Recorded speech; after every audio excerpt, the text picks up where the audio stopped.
ಎಲ್ರಿಗೂ ನಮಸ್ಕಾರ. ನಾನು ಡಾಕ್ಟರ್ ಹರ್ಷಿತಾ, ಫಿಸಿಯೋಥೆರಪಿಸ್ಟ್. ಇಂದಿನ ಸಂಚಿಕೆಯಲ್ಲಿ ಡಯಾಬಿಟಿಸ್ ಬಗ್ಗೆ ಮಾತಾಡ್ತಾ ಇದ್ದೀನಿ.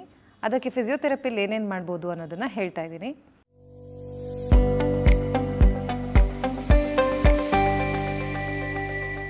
ಡಯಾಬಿಟಿಸ್ ಅಥವಾ ಶುಗರ್ ಅಂದರೆ ಬಾಡಿಯಲ್ಲಿ ಗ್ಲೂಕೋಸ್ ಪ್ರಮಾಣ ಹೆಚ್ಚಾಗಿರೋವಂಥದ್ದು, ಅದರಲ್ಲಿ ದೋಷ ಕಾಣಿಸುವಂಥದ್ದು. ಗ್ಲೂಕೋಸ್ ಬೇಕಾಗಿರೋದಕ್ಕಿಂತ ಜಾಸ್ತಿ ಇರುತ್ತೆ. ಇದು ಯಾಕಾಗುತ್ತೆ ಅಂದರೆ ನಮ್ಮ ಬಾಡಿಲಿ ಪ್ಯಾನ್ಕ್ರಿಯಾಟಿಕ್ ಗ್ಲ್ಯಾಂಡ್ಸ್ ಇನ್ಸುಲಿನ್ ಅನ್ನೋದನ್ನು ಪ್ರೊಡ್ಯೂಸ್ ಮಾಡುತ್ತೆ. ಆ ಪ್ಯಾನ್ಕ್ರಿಯಾಟಿಕ್ ಗ್ಲ್ಯಾಂಡ್ ಯಾವಾಗ ಇನ್ಸುಲಿನ್ ಪ್ರೊಡ್ಯೂಕ್ಷನ್ನ ಕಡಿಮೆ ಮಾಡಿ ಗ್ಲೂಕೋಸ್ನ ತೊಗೊಳೋದಕ್ಕೆ ಹೆಲ್ಪ್ ಮಾಡಲ್ಲ, ಆಗ ನಮ್ಮ ಬಾಡಿಲಿ ಗ್ಲೂಕೋಸ್ ಹೆಚ್ಚಾಗ್ತಾ ಬರುತ್ತೆ. ಇದಕ್ಕೆ ಕಾರಣ ಏನಂದರೆ ಸೆಡೆಂಟ್ರಿ ಲೈಫ್ ಸ್ಟೈಲ್, ಅಥವಾ ನಮ್ಮ ಫಿಸಿಕಲ್ ಆ್ಯಕ್ಟಿವಿಟಿ ಕಡಿಮೆ ಆಗಿರೋದು, ಅಥವಾ ಹೆಚ್ಚು ಕಾರ್ಬೋಹೈಡ್ರೇಟ್ಸ್ ಮತ್ತು ಊಟನ ಜಾಸ್ತಿ ತಿಂದು ಏನೂ ಮಾಡದೆ ಕುತ್ಕೊಳ್ಳೋದ್ರಿಂದ ಬರುತ್ತೆ. ಇದನ್ನು ನಾವು ಆರಾಮಾಗಿ ಕಂಟ್ರೋಲ್ ಕೂಡ ಮಾಡ್ಕೋಬೋದು. ಹಾಗೆ ಇದಕ್ಕೆ ಟ್ರೀಟ್ಮೆಂಟ್ ಕೂಡ ತುಂಬ ಸುಲಭ. ಇದಕ್ಕೆ ಟ್ರೀಟ್ಮೆಂಟ್ ಏನಪ್ಪ ಅಂದರೆ ನಾವು ಆಹಾರ ಪದ್ಧತಿನ ಸ್ವಲ್ಪ ಕಂಟ್ರೋಲಲ್ಲಿ ಇಟ್ಕೋಬೇಕು. ಹಾಗೂ ದಿನನಿತ್ಯ ನಾವು ಹೆಚ್ಚಾಗಿ ಫಿಸಿಕಲ್ ಆ್ಯಕ್ಟಿವಿಟಿನ ಮಾಡಬೇಕಾಗುತ್ತೆ. ಫಿಸಿಕಲ್ ಆ್ಯಕ್ಟಿವಿಟಿ ಮಾಡಬೇಕಾದ್ರೆ ನಾವು ಅಂದರೆ ಯಾವಾಗಲೂ ಕುತ್ಕೊಂಡಿರಬಾರ್ದು, ಕುತ್ಕೊಂಡು ಮಲ್ಕೊಂಡಿರೋದು ಇದೆಲ್ಲ ಮಾಡೋದ್ರಿಂದ ನಮಗೆ ಬಾಡಿಯಲ್ಲಿರೋ ಗ್ಲೂಕೋಸ್ ಯೂಸ್ ಆಗದೆ ಗ್ಲೂಕೋಸ್ ಪ್ರಮಾಣ ಹೆಚ್ಚಾಗುತ್ತೆ. ಎಕ್ಸಸೈಸೇ ಮಾಡಬೇಕು ಅಂತ ಏನಿಲ್ಲ. ನಾವು ಡೈಲಿ ಮಾಡೋ ಆ್ಯಕ್ಟಿವಿಟಿಯಲ್ಲಿ ನಾವು ಆ್ಯಕ್ಟಿವ್ ಆಗಿರಬೇಕು. ನಾವು ಸುಮ್ಮನೆ ಕುತ್ಕೊಳ್ಳೋದ್ರ ಬದಲು ಎದ್ದು ಓಡಾಡೋದು, ಹಾಗೆ ಏನಾದರೂ ಒಂದು ಆ್ಯಕ್ಟಿವಿಟಿ, ನಮ್ಗೆ ಇಷ್ಟ ಇರೋ ಕೆಲಸ ಮಾಡೋದು, ಗಾರ್ಡನಿಂಗ್ ಮಾಡೋದು, ಅಡುಗೆ ಮಾಡೋದು, ಏನಾದರೂ ಒಂದು ಆ್ಯಕ್ಟಿವಿಟಿ ಫಿಸಿಕಲ್ ಆಗಿ ಇಟ್ಕೋಬೇಕು. ಇದರಿಂದನೂ ನಾವು ಅದನ್ನು ಸ್ವಲ್ಪ ಬಾಡಿ ಯೂಸ್ ಮಾಡ್ತಾ ನಮ್ಮ ಗ್ಲೂಕೋಸ್ನ ಯೂಸ್ ಮಾಡ್ಕೋಬೋದು. ಹಾಗೆ ಆಹಾರ ಪದ್ಧತಿನ ಸ್ವಲ್ಪ ನಿಯಂತ್ರಣದಲ್ಲಿ ಇಟ್ಕೋಬೇಕು. ನೆಕ್ಸ್ಟ್ ಬಂದು ನೀವು ಮೆಡಿಕೇಷನ್, ನೀವು ನಿಮ್ಮ ಡಾಕ್ಟರ್ ಅಥವಾ ಜನರಲ್ ಫಿಸಿಷಿಯನ್ ಹತ್ರ ಹೋಗ್ಬಿಟ್ಟು ಅದಕ್ಕೆ ಬೇಕಾಗಿರೋ ಮೆಡಿಸಿನ್ನ ತೊಗೋಬೋದು. ಇಲ್ಲಿ ನಾವು ಹೆಚ್ಚಾಗಿ ಎಕ್ಸಸೈಸ್ ಮತ್ತು ಫಿಸಿಕಲ್ ಆ್ಯಕ್ಟಿವಿಟಿ ಮೇಲೆ ಫೋಕಸ್ ಮಾಡೋದ್ರಿಂದ, ಗಮನ ಕೊಡೋದ್ರಿಂದ ನಮ್ಮ ಗ್ಲೂಕೋಸ್ ಬಳಕೆ ಹೆಚ್ಚು ಮಾಡ್ಕೋಬೋದು. ಈವನ್ ಆಫ್ಟರ್ ಈಟಿಂಗ್ ನಾವು ಜಾಸ್ತಿ ತಿಂದಮೇಲೂ ಕೂಡ ಅದನ್ನು ನಾವು ಕಂಟ್ರೋಲ್ ಮಾಡ್ಕೋಬೋದು. ಹೇಗಪ್ಪ ಇದು ಫಿಸಿಕಲ್ ಆ್ಯಕ್ಟಿವಿಟಿಲಿ ಕಂಟ್ರೋಲ್ ಆಗುತ್ತೆ ಅಂದರೆ, ಸ್ಟಡೀಸ್ ತೋರಿಸಿದೆ ಎಷ್ಟೋ ಸಲ ನಾವು ತಿಂದು ಏನು ಮಾಡದೇ ಇದ್ದಾಗ ಶುಗರ್ ಪ್ರಮಾಣ ಹೆಚ್ಚಾಗಿರೋ ಅಂಥದ್ದು, ಹಾಗೆ ನಾವು ತಿಂದು ಏನಾದರೂ ಒಂದು ಆ್ಯಕ್ಟಿವಿಟಿಯಲ್ಲಿ ಇನ್ವಾಲ್ವ್ ಆಗಿದ್ದಾಗ ನಮ್ಮ ಗ್ಲೂಕೋಸ್ ಲೆವೆಲ್ಸು ನಾರ್ಮಲ್ ಆಗಿರೋ ಅಂಥದ್ದು.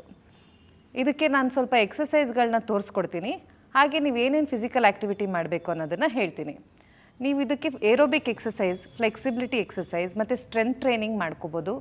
ಮತ್ತು ನೀವು ತಿಂದಿದ ತಕ್ಷಣ ಎದ್ದು 15 ಮಿನಿಟ್ಸ್ ಡೈಲಿ ವಾಕಿಂಗ್ ಮಾಡಿದ್ರೂ ಕೂಡ ನಿಮ್ಮ ಶುಗರ್ ಕಂಟ್ರೋಲಿಗೆ ಬರುತ್ತೆ. ಈ ವಿಡಿಯೋ ಕೊನೆಯಲ್ಲಿ ನಾನು ನಿಮಗೆ ಸ್ವಲ್ಪ ಕೆಲವೊಂದು ಎಕ್ಸಸೈಸ್ಗಳನ್ನ ಹೇಳ್ಕೊಡ್ತೀನಿ. ನೀವೇನು ಎಕ್ಸಸೈಸ್ ಬೇಕಾದರೂ ಮಾಡ್ಬೋದು, ಬಟ್ ಕನ್ಫ್ಯೂಷನ್ ಇದ್ದಾಗ ಏನು ಮಾಡಬೇಕು ಏನು ಅಂತ ಗೊತ್ತಿಲ್ಲದೆ ಇರೋದ್ರಿಂದ ಸ್ವಲ್ಪ ಸಿಂಪಲ್ ಆ್ಯಕ್ಟಿವಿಟೀಸ್ ವಯಸ್ಸಾಗಿರೋರಿಗೆ, ಮನೇಲಿರೋರಿಗೆ ಅದನ್ನು ತೋರಿಸ್ಕೊಡ್ತೀನಿ. ಹಾಗೆ ಈ ಎಕ್ಸಸೈಸ್ ಮಾಡೋದ್ರಿಂದ ನೆಕ್ಸ್ಟು ನಾವು ಗ್ಲೂಕೋಸ್ ಲೆವೆಲ್ ಜಾಸ್ತಿ ಆಗಿದ್ದಾಗ ಶುಗರಿಂದ ಆಗೋ ಕೆಟ್ಟ ಪರಿಣಾಮಗಳನ್ನು ನಾವು ಅವಾಯ್ಡ್ ಮಾಡ್ಬೋದು. ಫಾರ್ ಎಕ್ಸಾಂಪಲ್ ಗ್ಯಾಂಗ್ರೀನ್ ಆಗುವಂಥದ್ದು, ನಮಗೆ ಗಾಯ ಆದಾಗ ವಾಸಿ ಆಗದೆ ಇರೋವಂಥದ್ದು, ಆಮೇಲೆ ಕಾರ್ಡಿಯಾಕ್ ಡಿಸೀಸ್ ಬರುವಂಥದ್ದು, ಮತ್ತು ಲಿವರ್ ಡಿಸೀಸ್, ಮತ್ತು ನೆಕ್ಸ್ಟ್ ಕಿಡ್ನಿಲೆಲ್ಲ ಪ್ರಾಬ್ಲಮ್ ಆಗುತ್ತೆ. ಇದನ್ನೆಲ್ಲ ನಾವು ಎಕ್ಸಸೈಸ್ ಮಾಡೋದ್ರಿಂದ ತಡೆಗಟ್ಬೋದು. ಈಗ ಬನ್ನಿ, ನಾನು ನಿಮಗೆ ಎಕ್ಸಸೈಸ್ಗಳನ್ನ ಫಿಸಿಯೋಥೆರಪಿಲಿ ಏನೇನು ಮಾಡ್ಬೋದು, ಸಿಂಪಲ್ ಎಕ್ಸಸೈಸ್ಗಳನ್ನ ಹೇಳ್ಕೊಡ್ತೀನಿ. ಇದೇ ಮಾಡಬೇಕು ಅಂತ ಏನಿಲ್ಲ, ಬಟ್ ನಿಮಗೆ ಕ್ಲಾರಿಟಿಗೋಸ್ಕರ ಸ್ವಲ್ಪ ಎಕ್ಸಸೈಸ್ಗಳನ್ನ ಹೇಳ್ಕೊಡ್ತೀನಿ. ಈಗ ನಾನು ನಿಮಗೆ ಕೆಲವೊಂದು ರೆಸಿಸ್ಟೆನ್ಸ್ ಎಕ್ಸಸೈಸ್ಗಳನ್ನ ಹೇಳ್ಕೊಡ್ತಾ ಇದ್ದೀನಿ. ಮೊದಲನೇದಾಗಿ ನಾನು ಡಂಬೆಲ್ಸ್ ಯೂಸ್ ಮಾಡ್ತಾಯಿದ್ದೀನಿ. ಇಲ್ಲಿ ನೀವು ಮನೆಯಲ್ಲಿ ವಾಟರ್ ಬಾಟಲಲ್ಲಿ ನೀರು ತೊಗೊಂಡು ಅದನ್ನು ವೆಯ್ಟ್ ಥರ ಯೂಸ್ ಮಾಡ್ಕೋಬೋದು, ಅಥವಾ ಡಂಬೆಲ್ಸ್ ತೊಗೊಂಡು ಕೂಡ ಯೂಸ್ ಮಾಡ್ಬೋದು. ಮೊದಲು ನಾನು ನಿಮಗೆ ಕೈಗಳಿಗೆ ಏನೇನು ಮಾಡ್ಬೋದು ಅಂತ ಹೇಳ್ತೀನಿ. ಡಂಬೆಲ್ಸ್ ಇಟ್ಕೊಂಡು ವ್ರಿಸ್ಟ್ನ ಮೇಲೆ ಕೆಳಗೆ ಈ ರೀತಿ 10 ಟೈಮ್ಸ್ ಮಾಡಬೇಕು. 1 2 3 4 5 6 7 8 9 10. ಈಗ ಕೈನ ಇಲ್ಲಿ ಎಲ್ಬೋಗೆ ಟಕ್ ಮಾಡಿಕೊಂಡು ಎರಡನೇದು 1 2 3 4 5 6 7 8 9 and 10.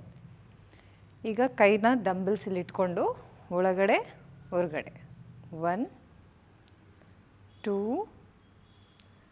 3 4 5 6 7 8 9 10.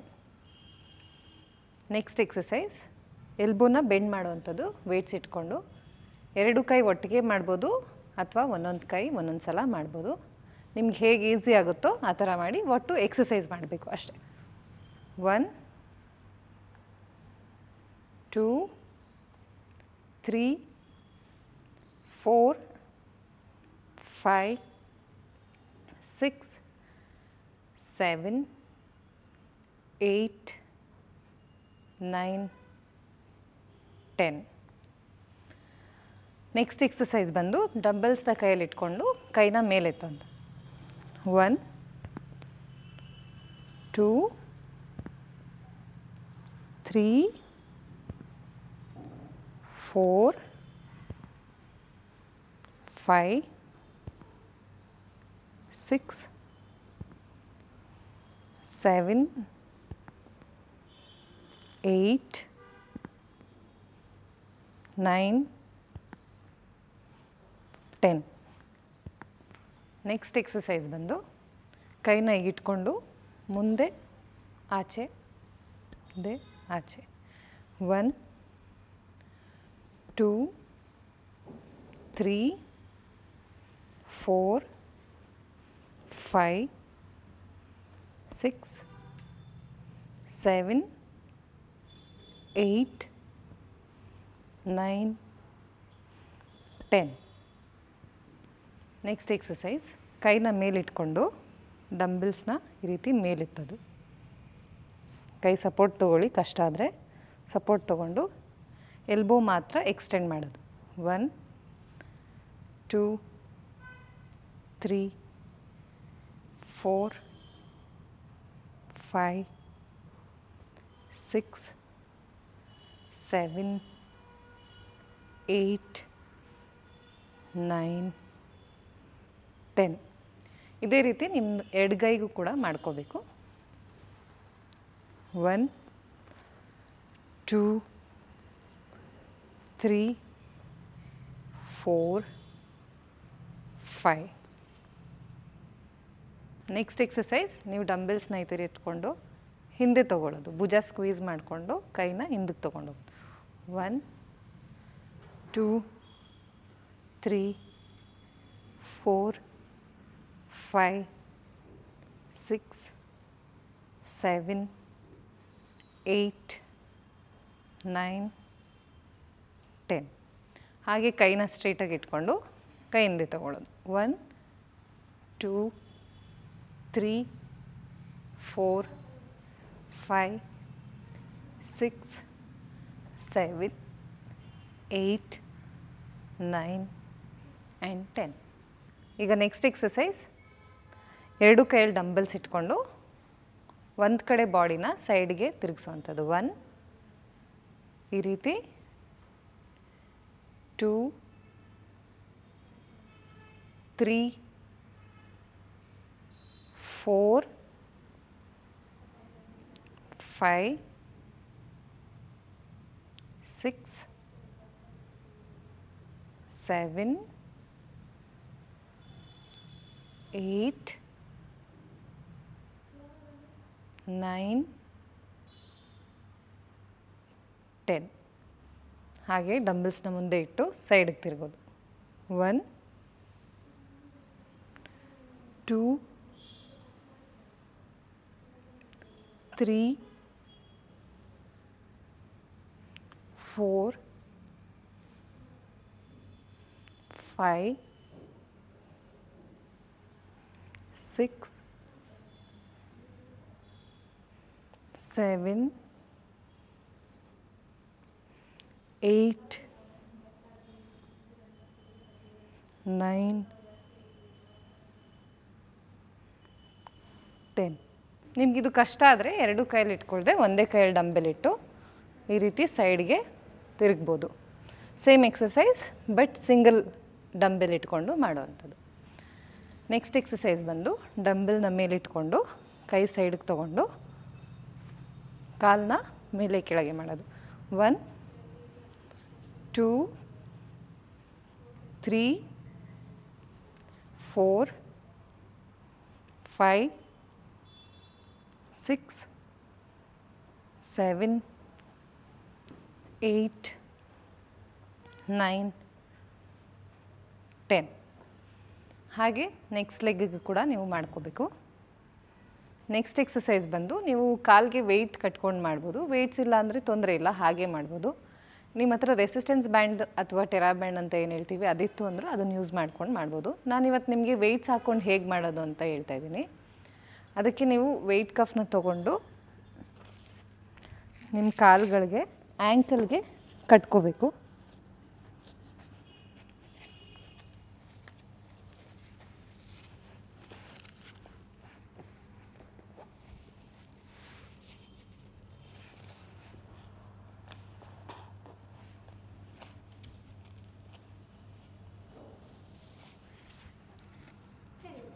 ನೀವು ಈ ಎಕ್ಸಸೈಸ್ನ ವೆಯ್ಟ್ ಕಫ್ ಯೂಸ್ ಮಾಡಿ ಮಾಡ್ಬೋದು.